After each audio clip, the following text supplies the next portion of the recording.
Sebelumnya mohon maaf teman-teman jika alur cerita dan videonya tidak sama karena filmnya belum rilis. Saya ingin menceritakan versi novelnya saja di chapter 368 dengan judul Pemulihan Sioyan.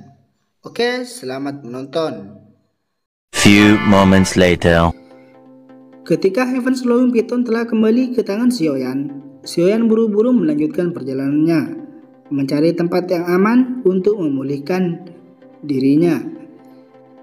Pelan-pelan Sioyan berkata dalam hatinya, Mystic Lord Yunsan, sepertinya dendam antara kita berdua telah terbentuk sepenuhnya. Saya harap Anda tidak akan menyesal di masa depan. Jika Anda berpikir bahwa saya, Sioyan, adalah salah satu orang yang tak bertulang yang akan datang mengemis dengan belas kasihan Anda setelah penderitaan dan kerugian, saya khawatir Anda benar-benar keliru, kata Sioyan. Saat itu, hanya karena perjanjian 3 tahun, Sioyan seperti serigala di padang rumput.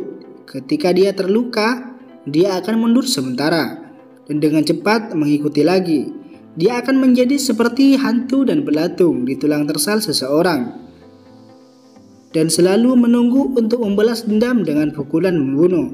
Saat suara yang berisi dingin, kegelapan yang tebal jatuh, kaki Sioyan menginjak tanah. Tubuhnya berubah menjadi bayangan hitam yang dengan cepat melarikan diri ke hutan hitam yang gelap. Di belakang Sioyan, para murid Mystic Lord menelusuri hutan sambil menebas rebutan liar.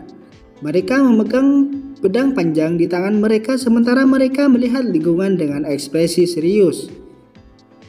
Ketika mereka melihat bahwa tidak ada gerakan, mereka menghela nafas lega. Mereka bertukar pandang dan mereka semua tersenyum pahit dan menggelengkan kepalanya.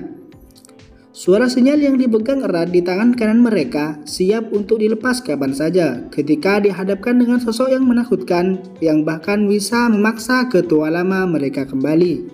Seorang murid Mystic Lord yang merupakan pemimpin kelompok perlahan-lahan melangkah maju. Dia melambaikan longsword dan cahaya pedang melintas, meninggalkan simbol yang tidak jelas di pohon terdekat. Begitu dia melakukan ini, dia menoleh dengan lembut berkata, kami sudah selesai mencari di tempat ini. Jika kita terus maju, kita akan masuk ke barat laut pegunungan Magical Base. Peringkat dari base magical di sana tidak rendah. Akan sangat sulit jika kita mencari di sana. Sepertinya kita harus memberitahu para tetua untuk menggunakan unit terbang, kata murid Mystic Lord. Sementara dia berbicara, dia dengan cepat mengeluarkan peluit bambu dari saku dalamnya dan meletakkan di bibirnya. Dia meniupnya dengan lembut dan suara yang agak tajam perlahan dipancarkan dari bambu. Dan itu akhirnya membentuk-bentuk seperti gelombang yang dengan cepat menyebar ke seluruh hutan besar. Hutan benar-benar sunyi, kadang-kadang akan ada raungan rendah yang dipancarkan oleh binatang sihir yang tidak dikenal di kejauhan. Semak hutan yang sunyi tiba-tiba bergerak. Segera, sosok hitam keluar, kakinya dengan lembut menekan cabang pohon yang secara horizontal memanjang dari batangnya. Setelah itu, dia mendorong tubuhnya dari dahan dan mendarat di dahan pohon lain beberapa meter di atas tanah. Mata tajamnya yang seperti Raja Wali memindai segala sesuatu di bawahnya secara mendetail sebelum dia menghela nafas lega. Dia juga sedikit ragu saat dia bergumam pelan.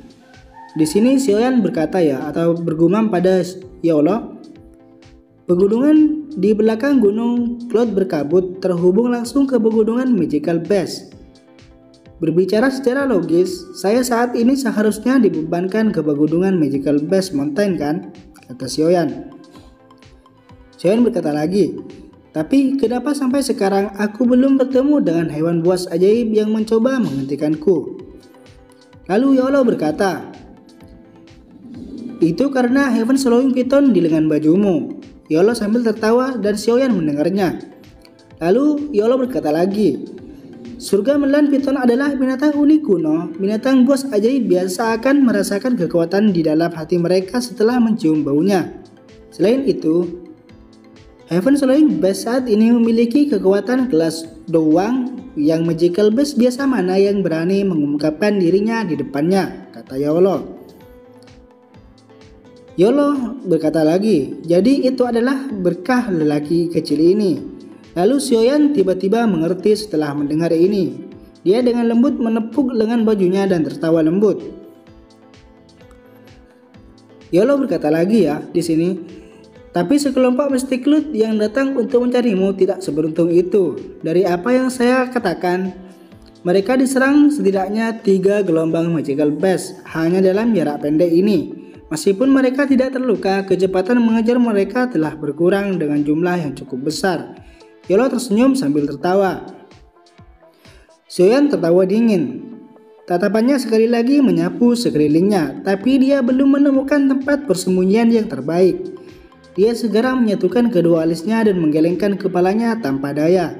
Ketika dia menekankan kakinya dengan lembut ke batang pohon, tubuhnya menjadi seperti kelelawar besar yang mendebarkan sayapnya saat melewati hutan lebat. Bergerak melewati cabang-cabang pohon di jalurnya, dia terus maju dan melarikan diri sambil mencari tempat terbaik untuk bersembunyi. Di hutan yang dipenuhi dengan pohon-pohon besar dan Magical Bash, ingin menemukan tempat untuk bersembunyi dari bahaya itu sangat sulit. Namun, Xiaoyan dianggap cukup beruntung. Ketika langit berangsur-angsur menjadi gelap, dia akhirnya menemukan tempat yang bagus. Xiaoyan sedang melewati area besar daunan lebat ketika jurang berbahaya yang sekitar 10 meter muncul di hadapannya. Dia memperlambat kecepatannya dan perlahan-lahan berjalan menuju tepi jurang. Dia menunduk dan melirik jurang gelap yang tampaknya tak berdasar. Dia kemudian mengangkat kepalanya dan perlahan-lahan menyapu pandangannya ke dinding gunung. Sesaat kemudian, tatapannya tiba-tiba berhenti di seluruh gua gunung yang gelap. Gua gunung ini sekitar 10 meter plus dari puncak gunung. Tampaknya tidak diciptakan oleh manusia, sepertinya dibuat oleh paksa sejenis binatang magis cakar tajam, kata Xiaoyan. Yolo berkata, tempat ini sangat bagus, bahkan tertutup kabut. Bahkan jika ada orang yang terbang di atas, mereka akan mengalami kesulitan besar untuk membedakan apapun. Ekspresi Xiaoyan membawa kegembiraan saat dia mempelajari posisi gunung yang gelap itu. Pada dinding gunung terjal itu, ada cukup banyak gua gunung yang mirip dengan yang gelap ini. Namun, hanya gua gunung ini yang memiliki posisi yang sangat baik jika dibandingkan dengan yang lain. Xiaoyan berdiri di tepi jurang dan menatap gua gunung. Jika seseorang tidak memeriksa dengan cermat, mereka hanya bisa melihat kabut samar naik dari dalam gunung. Setelah memeriksanya sebentar, bahu Xiaoyan sedikit bergetar. Sepasang purple cloud swing bermunculan. Dia melompat maju dan melompat ke jurang. Angin liar bertiup melewati telinganya. Xiaoyan mengepakkan sayapnya dan dia dengan cepat tiba di depan gua gunung. Dia tetap bergantung di udara di depan, bukannya langsung masuk. Bahaya pegunungan Magical Bash Mountain tidak tertandingi. Dengan bahaya yang mengintai di mana-mana, jika seseorang tidak berhati-hati dalam berurusan dengan mereka, mereka bahkan tidak akan tahu bagaimana mereka mati. Xiaoyan mengangkat lengan bajunya dengan lembut, dan surga 9 piton melintas. Jarinya menunjuk arah gua gunung. Ia akhirnya tampak mengerti. Itu mendesis dan berubah menjadi kilat 7 warna yang melesat langsung ke gua.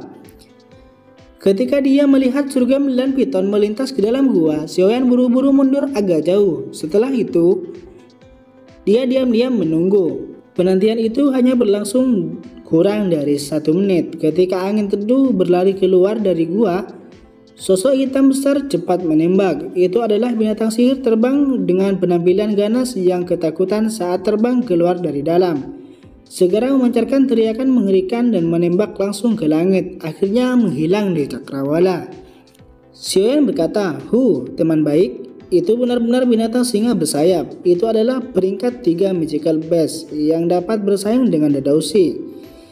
Xiaoyan tertegun saat dia melihat binatang gaib besar yang telah menembak ke langit. Dia menggelengkan kepalanya dan tertawa getir.